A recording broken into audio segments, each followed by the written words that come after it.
hearing is that they'll be assembled, ready to go on Friday, and that they would begin actions on Saturday over the weekend. So that's all we know. And what we're doing is, of course, making sure that the CPD and local law enforcement are aware of what they're doing, so they can, one, make sure they're not standing anywhere near those actions or assisting in those actions, but also being ready for protests that might occur.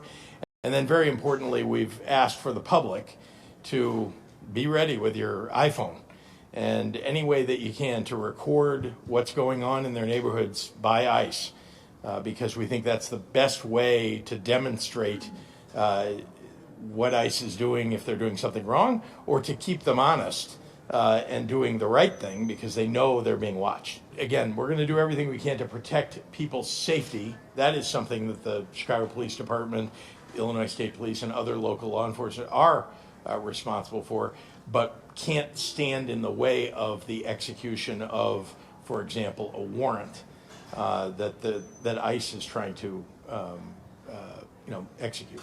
The president is begging me to call him to ask him to do something that we don't want. He wants me to call him and ask him to call in National Guard to the city of Chicago. We don't want it. So that's why I'm not calling the president. I have been very clear about what we do want. What we do want is civilian law enforcement assistance. We want to make sure that we have enough FBI, ATF, DEA on the ground. We have some already, as you know. They do really good work, working in tandem with state police, working in tandem with Chicago Police Department.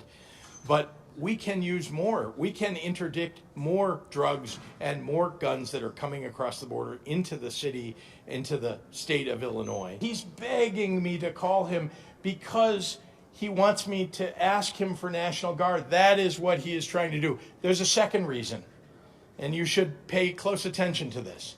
He wants to set into the fact pattern that the governor called him to ask for help. Why? Because he's going to end up in court. He's going to end up in court. And that will be a fact that they will use in court, that the governor called to ask for help. And I'm sorry, I'm not going to provide him with evidence to support his desire to have the court rule in his favor. I'm just not going to do that.